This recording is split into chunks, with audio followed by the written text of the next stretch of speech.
Pessoal, bem-vindos a mais uma aula de computação gráfica. Então, na aula de hoje eu vou implementar aqui o Ray Tracing passo a passo. Então, a primeira coisa que implementaremos vai ser o sistema de arquivo para gerar imagem. Aqui eu estou utilizando um arquivo do tipo ppm. Tá? A gente tem ele como preto e branco, usando P1. Usando P2 ele vai ficar em grayscale, né, em escala de cinza, ou P3 colorido. A nossa implementação, a princípio, vai ser como escala de cinza. Escala de cinza, a gente coloca P2 aqui, a gente define o tamanho da imagem em largura e altura, o número de cores, de tons de cinza que a gente quer utilizar, e cada pixel no tom de cinza vai ter um número que vai variar de 0, no caso aqui vamos colocar de 0 a 255. Então, quer dizer, cada valor aqui em pixel vai ser entre 0 e 255, sendo 0 preto e 255 branco. Se fosse o P3, aqui o colorido, cada pixel seria representado por 3 valores, no caso em RGB, tá? Então ele ocuparia 3 valores aqui para um único pixel. No nosso caso, cada pixel vai ser um único valor porque a gente está fazendo escala de cinza, que fica mais fácil de visualizar. Então, a primeira coisa, eu vou criar um arquivo que vai conter todas as nossas constantes. Então, constantes.cs public class constantes public static int max width, a largura máxima, e público estático int a altura máxima. Tá, isso a gente vai utilizar para definir o tamanho do nosso arquivo de imagem. Vou criar um gerenciador aqui para salvar o arquivo. Então, vou chamar ele de File Manager CS. Vou usar a classe System.io para input e output, né, para escrever o arquivo. Class File Manager. Criar algumas constantes. String Color Mode, que vai definir o modo de cores. A gente definiu que vai utilizar o P2, porque a gente vai usar a escala de cinza. Depois é só mudar essa constante para P3, por exemplo, para transformar em colorido. Ou P1 para preto e branco. Max Colors, máximo de cores. No caso, a gente está variando de 0 a 255. E uma constante string file name para guardar o nome do arquivo, que eu vou chamar de imagem.ppm. Ok, vai ter um método público static void save image, que eu vou passar uma string, que é a coleção de valores para os pontos. Então, eu vou pegar aqui minha altura máxima, int width constantes, minha largura máxima, e vou criar o cabeçalho do meu arquivo, que é do tipo string, vou chamar de head, que eu tenho que definir aqui o padrão de cores, mais na linha seguinte, então eu vou usar a quebra de linha aqui. Na linha seguinte a gente tem o tamanho,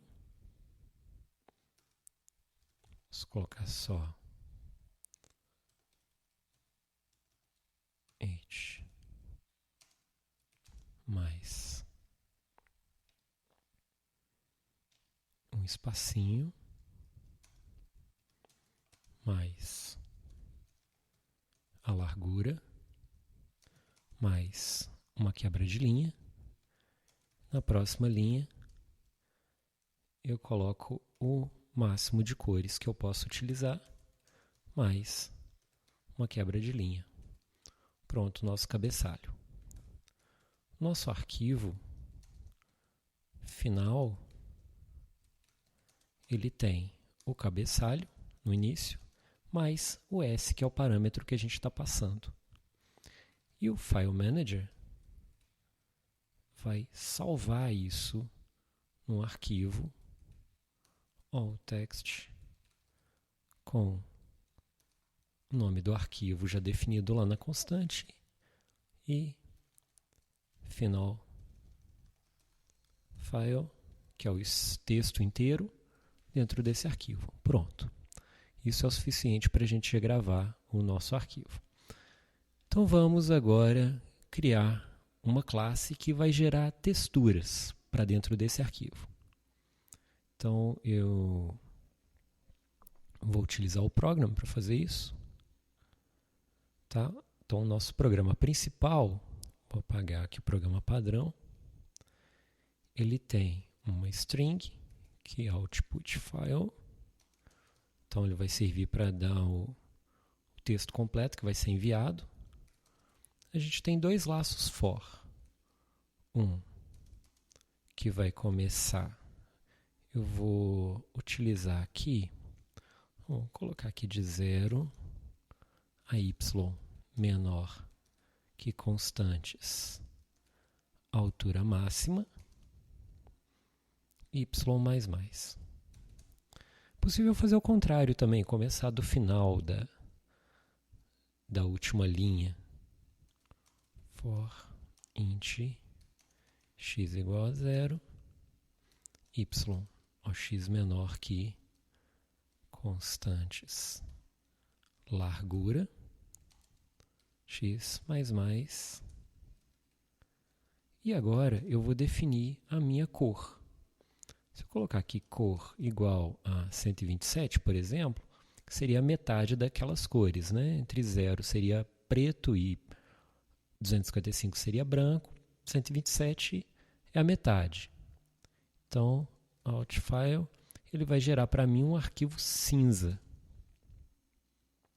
Cor mais um espacinho entre uma cor e outra.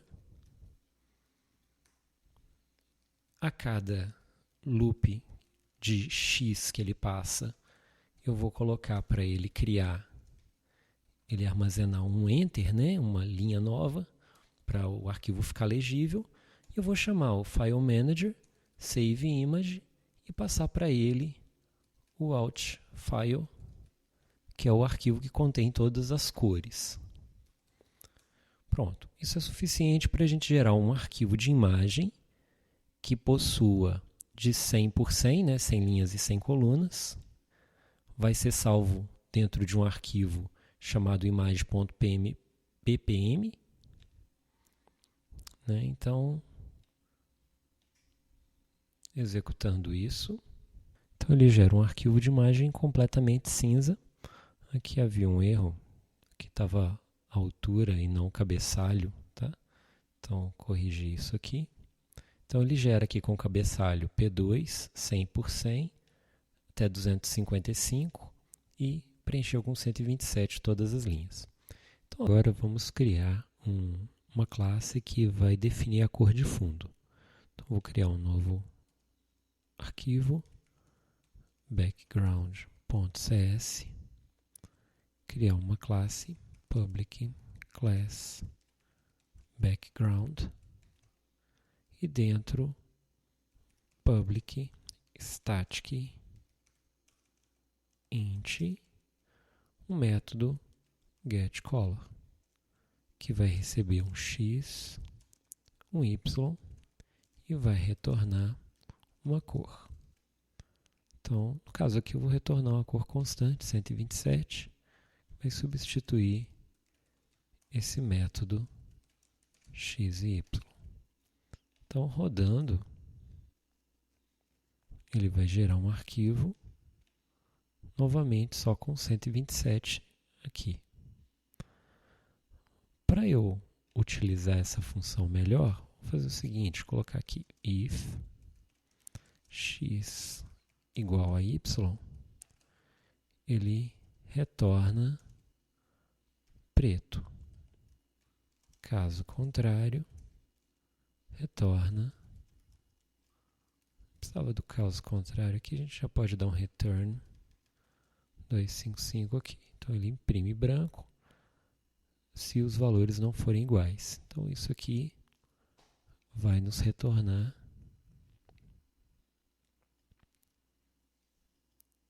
uma linha diagonal. Outro método interessante que a gente pode utilizar aqui, já peguei o código, seria esse aqui. Deixa eu explicar o que ele retorna. Ele faz o seguinte, está pegando lá daquelas constantes a largura e a altura.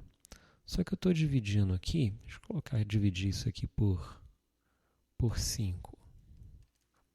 Então, supondo que a minha largura e minha altura fosse 10, tá, dividido por 5, então resultaria em 2. Isso para as duas coisas. Ele aqui, ele faz o seguinte, faz isso tanto com a largura e com a altura, e me retorna o resto da divisão por 2. Ou seja, se o valor é 0, o resto da divisão vai dar 0. 0 vezes 255 vai dar 0, então ele vai retornar preto. Se o valor for 1, ele vai retornar 1, porque o resto da divisão de 1 por 2 dá 1, vezes 255 ele vai retornar branco. E assim por diante. Se fosse 2, retornava 0, se fosse 3, seria 1. Então, se é par, é 0, se é ímpar, é 1. Então, ele vai fazer um intercalado entre preto e branco, o que vai resultar numa imagem xadrez. E esse valor que eu dividi, o tamanho total, é o número de quadradinhos que aparece dentro do nosso xadrez. Aqui no caso 5. 1, 2, 3, 4, 5. Se eu colocar mais valores aqui, colocar 8, ele vai fazer 8 quadradinhos. Eu posso usar valores diferentes também para x e y.